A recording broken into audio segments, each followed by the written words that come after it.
بسم اللہ الرحمن الرحیم۔ ملفوظات حضرت مسیح موعود 22 دسمبر 1903 بعد نماز مغرب۔ ایک نوجوان نے حضرت اقدس سے ملاقات کی اور عرض کی کہ میں کچھ عرض کرنا چاہتا ہوں اگر اجازت ہو۔ حضرت اقدس نے فرمایا کہ کہو۔ تب انہوں نے اپنی ایک رویا سنائی جو عرصہ 2.5 سال کا ہوا دیکھی تھی۔ اس میں ان کو بتلایا گیا تھا کہ حضرت عیسیٰ آ گئے ہیں اور وہ مرزا صاحب قادیان والے ہیں۔ پھر اس کی تائید میں انہوں نے اور چند خوابیں دیکھی تھیں، وہ بھی سنائیں۔ حضرت اقدس نے ارشاد فرمایا کہ یہ ایک دوسرے کی تائید میں ہیں۔ اس اثناء میں جو شیلا نوجوان بول اٹھا کہ جب تک میرا دل تسلی نہ پکڑے گا نہ مانوں گا اور بیعت نہ کروں گا، کیونکہ ان کلمات سے خدا تعالیٰ کے انعامات و اکرام کی قدر ناشناسی مترسع ہوتی تھی۔ اس لیے خدا کے برگزیدہ نے فرمایا، خدا کی قدیم سے عادت ہے کہ صابروں کے سب کام وہ آپ کرتا ہے اور بے صبری سے ابتلا پیش آتا ہے۔ ہماری شریعت میں طلب اسباب حرام نہیں ہے، ان پر بھروسہ اور توکل ضرور حرام ہے۔ اس لیے کوشش کو ہاتھ سے نہ چھوڑنا چاہیے۔ خدا تعالیٰ قرآن شریف میں قسم کھاتا ہے، فل مدبرات امرا النازعات آیت 6، ما سوا اس کے خدا پر توکل اور دعا کرنے سے برکت حاصل ہوتی ہے۔ سعید آدمی جلد باز نہیں ہوتا اور نہ وہ خدا تعالیٰ سے جلد بازی کرتا ہے۔ خدا کا قانون قدرت ہے کہ ہر ایک امر بتدریج ہوتا ہے۔ آج تخم ریزی کرو تو وہ آہستہ آہستہ ایک دانے سے ایک درخت بن جاوے گا۔ آج اگر رحم میں نطفہ پڑے تو وہ آخر 9 ماہ میں جا کر بچہ بنے گا۔ خدا تعالیٰ فرماتا ہے کہ صبر کرنے والوں کو بے حساب بدلہ دیا جائے گا۔ سنت اللہ کی اتباع انسان کو کرنی چاہیے۔ جب تک خدا خود رشد اور ہدایت نہ دے تو کچھ بھی نہیں ہو سکتا۔ انبیاء کی صحبت میں کس کس قدر لوگ رہتے تھے، مگر سب ایک وقت ایمان نہیں لائے، کوئی کسی وقت اور کوئی کسی وقت۔ حضرت صلی اللہ علیہ وسلم کے زمانے میں ایک شخص تھا، اس نے آپ کا مبارک زمانہ دیکھا مگر ایمان نہ لایا۔ پھر حضرت ابوبکر صدیق رضی اللہ تعالیٰ عنہ کا زمانہ دیکھا، پھر بھی ایمان نہ لایا۔ اس سے وجہ پوچھی گئی تو بتلایا کہ کچھ میرے شبہات باقی تھے اور کچھ آثار پورے ہونے والے تھے، کیونکہ اب وہ پورے ہوئے ہیں اس لیے اب میں ایمان لایا ہوں۔ لیکن یہ اس کی غلطی تھی۔ خدا نے مومنوں کے مختلف طبقات پیدا کیے ہیں، لیکن ان میں سے وہ لوگ بہت تعریف کے قابل ہیں جو کسی راست باز کو چہرہ دیکھ کر شناخت کر لیتے ہیں۔ ایمان لانے والے 3 قسم کے ہوتے ہیں، 3 قسم کے آدمی ہوتے ہیں۔ ایک تو وہ جو چہرہ دیکھ کر ایمان لاتے ہیں، دوسرے وہ جو نشان دیکھ کر مانتے ہیں، تیسرا ایک ارذل گروہ کہ جب ہر طرح سے غلبہ حاصل ہو جاتا ہے اور کوئی وجہ ایمان بالغیب کی باقی نہیں رہتی تو اس وقت ایمان لاتے ہیں، جیسے فرعون کے جب غرق ہونے لگا تو اس وقت اقرار کیا۔ عمر کا اعتبار نہیں ہے، غافل رہ کر اس بات کا انتظار کرنا کہ خدا خود خبر دے یہ نادانی ہے۔ اب تو خود وقت ہی ایسا ہے کہ انسان خود سمجھ سکتا ہے۔ دیکھنا چاہیے کہ اسلام کی کیا حالت ہے۔ ظاہری اور باطنی طور پر صلیبی مذہب غالب ہو گیا ہے، تو کیا اب ان وعدوں کی روح سے جو کہ قرآن میں ہیں یہ وقت نہ تھا کہ خدا اپنے دین کی مدد کرتا؟ اس کے علاوہ مدعی اور اس کے دعویٰ کے دلائل کو دیکھے اور غور کرے۔ جو پیاسا ہے وہ دور رہ کر کنویں سے یہ کہے کہ پانی میرے منہ میں خود بخود آ جاوے، یہ نادانی ہے، اور ایسا شخص خدا کی بے ادبی کرتا ہے۔ تقویٰ اس بات کا نام ہے کہ جب وہ دیکھے کہ میں گناہ میں پڑتا ہوں تو دعا اور تدبیر سے کام لے، ورنہ نادان ہوگا۔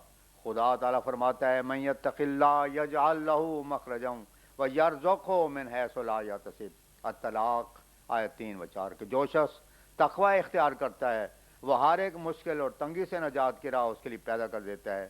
متقی در حقیقت وہ ہے کہ جہاں تک اس کی قدرت اور طاقت ہے وہ تدبیر اور تجویز سے کام لیتا ہے، جیسا کہ قرآن شریف کے شروع میں اللہ تعالیٰ فرماتا ہے الف لام میم ذالک الکتاب لا ریب فیہ ھدی للمتقین الذین یؤمنون بالغیب ویقیمون الصلاۃ ومما رزقناہم ینفقون، سورہ بقرہ آیت 2 تا 4۔ ایمان بالغیب کے یہ معنی ہیں کہ وہ خدا سے آڑ نہیں باندھتے، بلکہ جو بات پردہ غیب میں ہو اس کو قرائن مرجع کے لحاظ سے قبول کرتے ہیں اور دیکھ لیتے ہیں کہ صدق کے وجوہ کذب کے وجوہ پر غالب ہیں۔ یہ بڑی غلطی ہے کہ انسان یہ خیال رکھے کہ آفتاب کی طرح ہر ایک امر اس پر منکشف ہو جاوے۔ اگر ایسا ہو تو پھر بتلاؤ کہ اس کے ثواب حاصل کرنے کا کون سا موقع ملا؟ کیا اگر ہم آفتاب کو دیکھ کر کہیں کہ ہم اس پر ایمان لائے تو ہم کو ثواب ملتا ہے؟ ہرگز نہیں۔ کیوں؟ صرف اس لیے کہ اس میں غیب کا پہلو کوئی بھی نہیں۔ لیکن جب ملائکہ خدا اور قیامت وغیرہ پر ایمان لاتے ہیں تو ثواب ملتا ہے۔ اس کی یہی وجہ ہے کہ ان پر ایمان لانے میں ایک پہلو غیب کا پڑا ہوا ہے۔ ایمان لانے کے لیے ضروری ہے کہ کچھ اخفاء بھی ہو اور طالب حق چند قرائن صدق کے لحاظ سے ان باتوں کو مان دے۔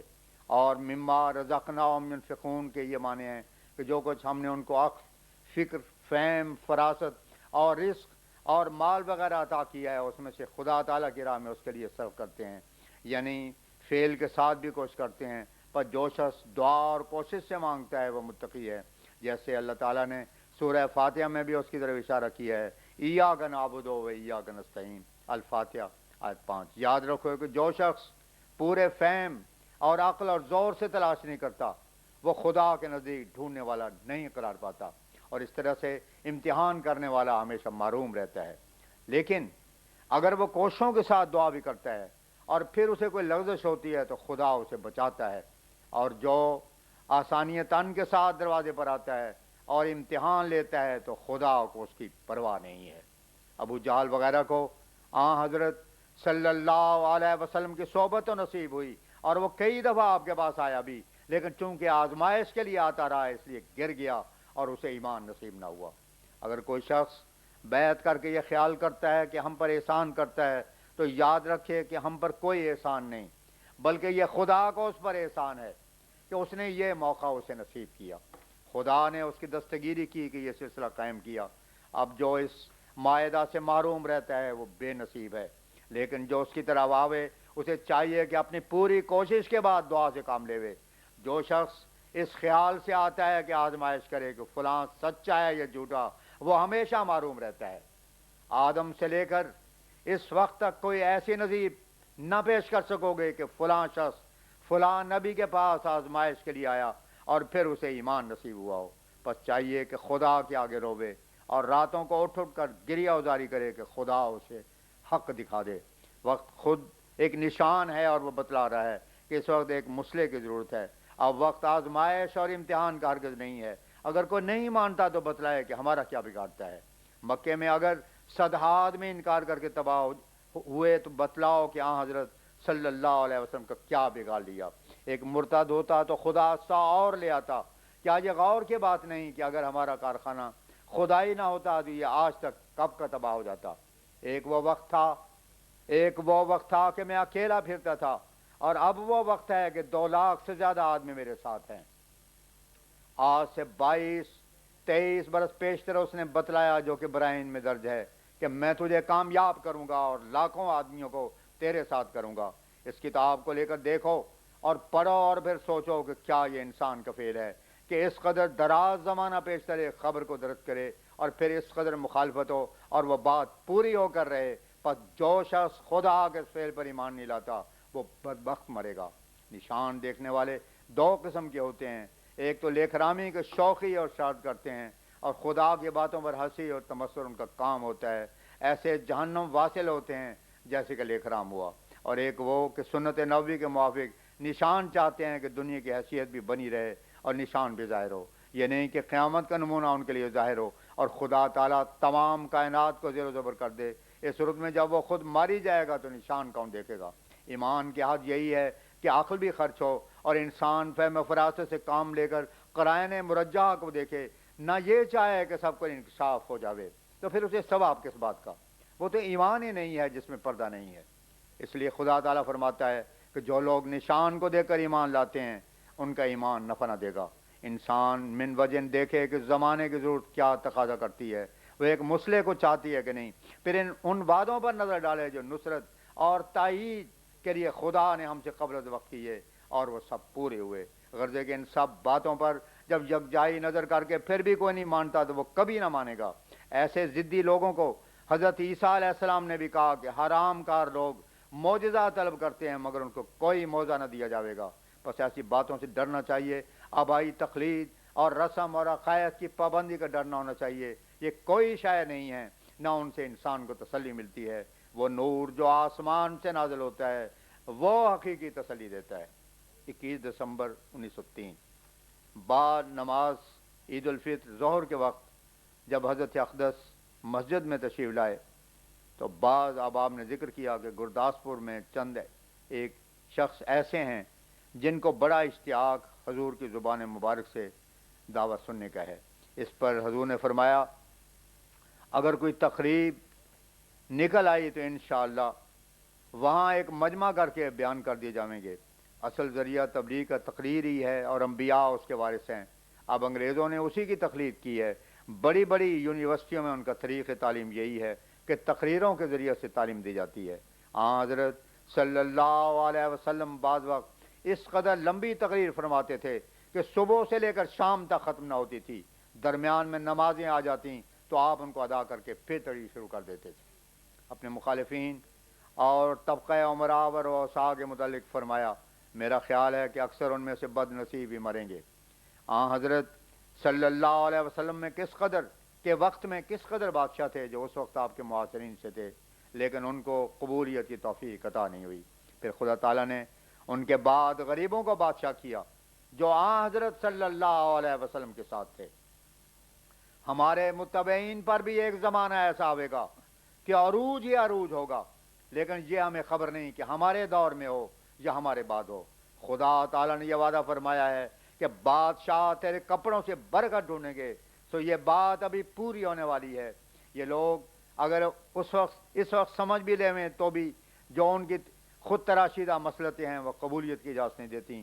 یہ خدا تعالیٰ کی سنت ہے کہ اول گروہ غرباء کو اپنے لیے منتخب کیا کرتا ہے اور پھر انہی کو کامیابی اور عروج حاصل ہوا کرتا ہے۔ کوئی نبی نہیں گزرا کہ وہ ظاہری حیثیت سے بھی دنیا میں ناکامیاب رہا ہو۔ ہمیں اس سے ہرگز تعجب نہیں کہ ہمارے متبعین امیر نہ ہوں گے۔ امیر تو یہ ضرور ہوں گے، لیکن افسوس اس بات سے آتا ہے کہ اگر یہ دولت مند ہو گئے تو پھر انہی لوگوں کے ہم رنگ ہو کر دین سے غافل نہ ہو جائیں اور دنیا کو مقدم کر لیں۔ جب تک کمزوری اور غریبی ہوتی ہے تب تک تقویٰ بھی انسان کے اندر ہوتا ہے۔ صحابہ کی بھی اول حالت یہی تھی، پھر جب کروڑا مسلمان ہو گئے اور تمول وغیرہ ان میں آ گیا تو خبیث بھی آ کر شامل ہو گئے۔ ہم بھی خدا تعالیٰ کا شکر کرتے ہیں کہ ہماری جماعت کی تعداد غرباء میں ترقی کر رہی ہے۔ بعد نماز مغرب بعد ادائیگی نماز مغرب حضرت اقدس رونق افروز ہوئے۔ تھوڑی دیر کے بعد حضرت نواب محمد علی خان صاحب کے ایک صاحبزادہ صاحب زرین لباس سے ملبس حضور کی خدمت میں نیاز مندانہ طریق پر حاضر ہوئے۔ حضرت اقدس نے ان کو اپنے بعد جگہ دی۔ ان کو اس حیات میں دیکھ کر خدا تعالیٰ کے برگزیدہ نے بڑی سادگی سے جناب نواب صاحب سے دریافت کیا کہ ان کی کیا رسم ادا ہونی ہے۔ نواب صاحب نے جواب دیا کہ آمین ہے۔ اس اثناء میں ایک سروپا کا تھال آیا اور وہ حضور علیہ الصلوۃ والسلام کے سامنے رکھا گیا۔ چند لمحے کے بعد پھر حضور نے دریافت فرمایا کہ اب آگے کیا ہونا ہے۔ عرض کی گئی کہ اسے دست مبارک لگا دیا جاوے اور دعا کی جاوے۔ چنانچہ حضور انور نے ایسے ہی کیا اور پھر فوراً تشریف لے گئے۔